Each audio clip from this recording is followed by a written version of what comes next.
परमेश्वर कबीर जी चारों युगों में अपने भक्तों का उद्धार करने के लिए प्रकट होते हैं। कलयुग में सन 1398 संवत 1455 में काशी के लहरतारा तालाब पर शिशु रूप में प्रकट हुए। ओम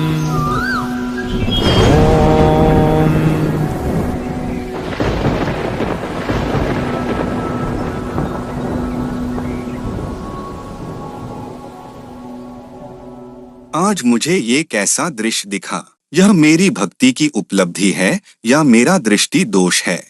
इसके विषय में गुरुदेव स्वामी रामानंद जी से पूछूंगा। यह विचार करके ऋषि अष्टानंद जी बीच में ही अपनी साधना छोड़कर अपने गुरुदेव के पास गए। इस सृष्टि में सर्व अवतारगण माता के गर्भ से जन्म लेकर अपना प्रारब्ध पूरा करते हैं।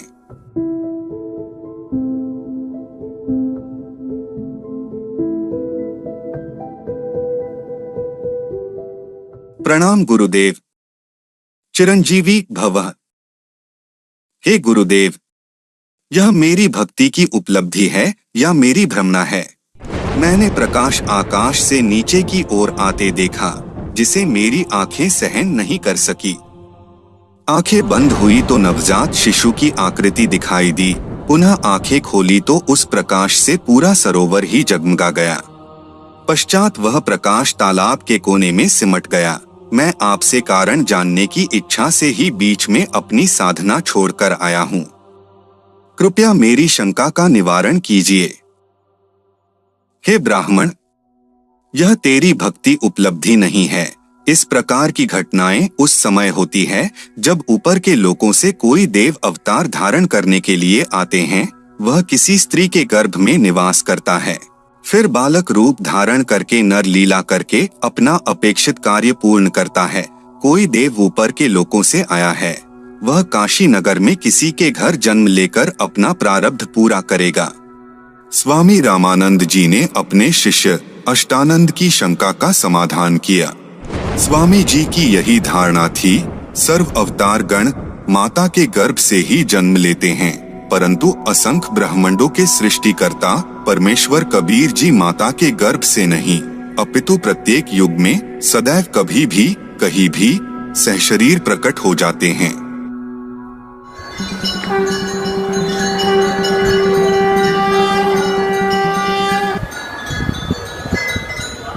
वहीं उन दिनों काशी नगर में जुलाहों की कॉलोनी में दो मुसलमान पति पत्नी रहते थे, जिनका नाम नीरू नीमा था।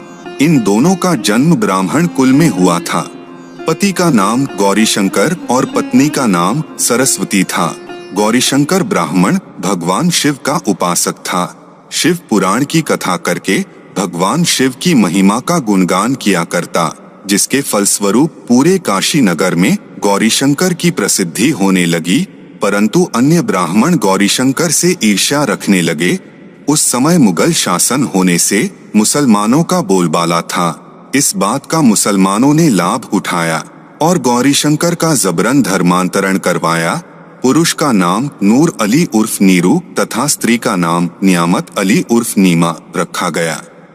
कुछ दिनों बाद नीरू नीमा ने विचार करके अपने निर्वाह के लिए कपड़े बुनने का कार्य प्रारंभ किया, जिस कारण से वे जुलाहा कहलाए। नीरू नीमा भले ही मुसलमान बन गए थे, परंतु हृदय से साधना भगवान शंकर की ही करते थे। वे प्रतिदिन सूर्योदय से पूर्व लहरतारा तालाब में स्नान करने जाते थे। नीरू नीमा के विवाह के कई वर्ष बीत गए थे, परंतु उनको कोई संतान नहीं हुई।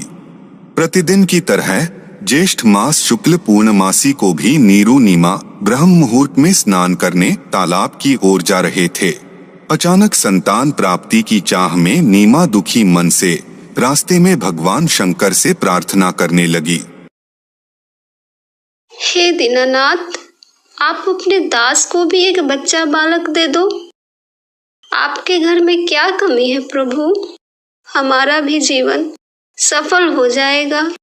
दुनिया के व्यंग सुन सुन कर आत्मा दुखी हो जाती है।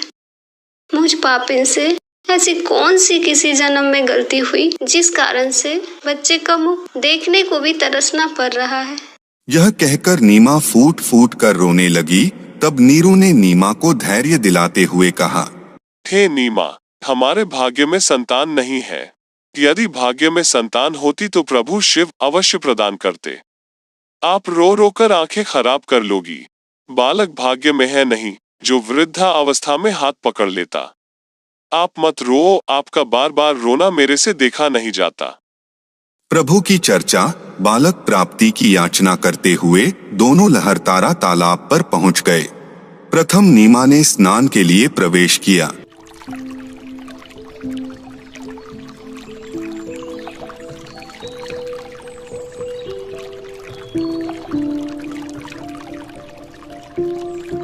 नीमा के स्नान करने के पश्चात नीरू ने स्नान करने के लिए तालाब में प्रवेश किया।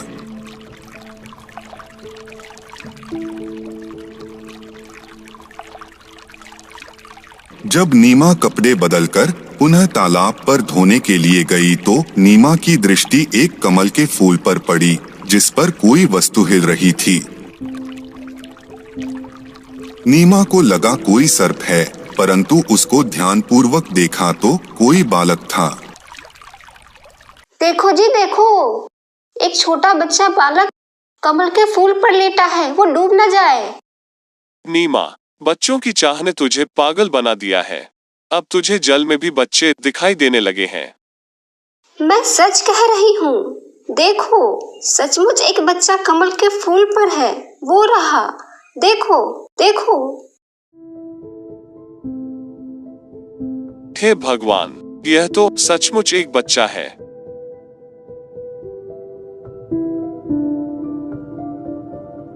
नीरू ने वह बच्चा उठाकर नीमा के गोद में दे दिया। नीमा ने परमेश्वर का मुख चूमा, पुत्रवत प्यार किया।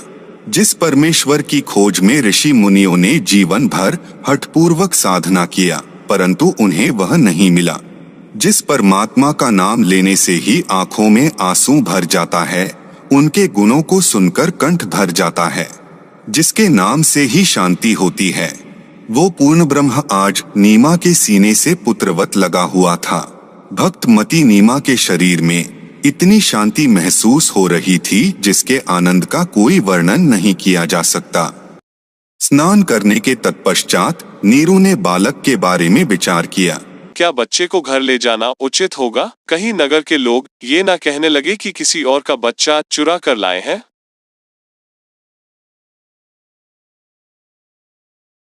नीमा, इस बच्चे को यहीं छोड़ दे, इसी में अपना हित है। हे पतिदेव, यह भगवान शंकर का दिया खिलौना है। इस बच्चे ने पता नहीं मुझ पर क्या जादू कर दिया है कि मेरा मन इस बच्चे के वश हो गया है। मैं इस बच्चे को नहीं त्याग सकती। यदि हम इस बच्चे को नगर में ले गए तो नगरवासी हम पर शक करेंगे, सोचेंगे ये किसी और का बच्चा चुरा कर लाए हैं। हम कहेंगे लहरतारा तालाब में कमल के फूल पर ये बच्चा मिला है, परंतु हमारी बात पर कोई विश्वास नहीं करेगा। हो सकता है कि वे हमें नगर से भी निकाल दें। मैं इस बालक के साथ देश निकाला भी स्वीकार कर लूंगी, परंतु इस बच्चे को नहीं त्याग सकती। मैं अपनी मृत्यु भी स्वीकार कर लूंगी, परंतु इस बच्चे से भिन्न नहीं रह सकूंगी। मैंने आज तक तेरी किसी भी बात को नहीं ठुकराया, यह जानकर कि हमारे कोई बच्चा नहीं है। मैंने तुझे पति तथा पिता दोनों का प्यार दिया है। तू मेरे नम्र स्वभाव का अनुचित लाभ उठा रही है। आज मेरी स्थिति को न समझकर अपने हठी स्वभाव से मुझे कष्ट दे रही है। या तो इस बच्चे को यहीं रख दे, वरना आज मैं तेरी बहुत पिटाई करूंगा। हे नीरू, आप मुझे घर ले चलो, आप पर कोई आपत्ति नहीं आएगी। मैं सतलोक से चलकर आपके हित के लिए यहाँ आया हूँ। अरे अरे, यह बालक तो बोल रहा है। कहीं यह कोई देव, पितृ या कोई सिद्ध पुरुष न हो और मुझे शाप न दे दे। हे भगवान, रक्षा करना। बालक को बोलते हुए देखकर डर के मारे नीरू ने नीमा से कुछ नहीं बोला। तत्पश्चात वे दोनों अपने घर की ओर चल पड़े। नगर में प्रवेश करने पर जिस नर व नारी ने शिशु रूप में परमेश्वर को देखा, वो देखता ही रह गया। परमेश्वर का शरीर अति सुंदर था। पूरी काशी नगरी में ऐसा अद्भुत बालक नहीं था। जो भी बालक को देखता वह अन्य को बताता। नूर अली को एक बालक तालाब पर मिला है, आज ही उत्पन्न हुआ शिशु है। डर के मारे लोग लाज के कारण किसी विधवा ने डाला होगा। बालक को देखने के पश्चात उसके चेहरे से दृष्टि हटाने का दिल नहीं करता, आत्मा अपने आप खींची जाती है। पता नहीं कैसा जादू है बालक के मुख में। पूरी काशी परमेश्वर के बालक रूप को देखने के लिए उमड़ पड़ी। बच्चे को देखकर सभी तरह तरह की बातें कह रहे थे। ये बालक तो देवता का अवतार है। ये भगवान शिव ही अपनी काशी नगरी को कृतार्थ करने को उत्पन्न हुए हैं। जिसको जो समझ में आता वह बालक के लिए वही बोलता। कोई कहता कि यह किन्नर का अवतार है, कोई कहता कि यह पितर नगरी से आया है। यह सर्व वार्ता नीमा ने सुनकर कहा, हे अल्लाह, मेरे बच्चे की इनकी नजर से रक्षा करना। तुमने कभी बच्चा देखा भी है कि नहीं? ऐसे समूह के समूह मेरे बालक को देखने आ रहे हो? नीमा, हमने बालक तो बहुत देखे हैं, परंतु आपके बालक जैसा नहीं, इसलिए हम इसे देखने आए हैं। काशी के नगरवासियों की बात सुनकर श्री ब्रह्मा, विष्णु तथा शिव जी भी अपने अपने लोकों से झांककर देखने लगे और काशी के वासियों से अपने में से एक बालक होने की बात सुनकर बोले, यह बालक तो किसी अन्य लोक से आया है। इसके मूल स्थान से हम भी अपरिचित हैं। यह बालक बहुत शक्ति युक्त कोई सिद्ध पुरुष होगा। असंख्य ब्रह्मांडों के रचनहार परमेश्वर कबीर जी इस लोक में जब आते हैं तो प्रत्येक युग में किसी निसंतान दंपति को प्राप्त होते हैं। वह अपने ज्ञान का प्रचार प्रसार दोहों लोकोक्तियों और वाणियों के माध्यम से करके चले जाते हैं। इस बात की जानकारी ऋषि, महात्मा और देवताओं को भी नहीं होती। वो परमेश्वर को केवल एक संत समझकर यथार्थ लाभ प्राप्त करने से चूक जाते हैं।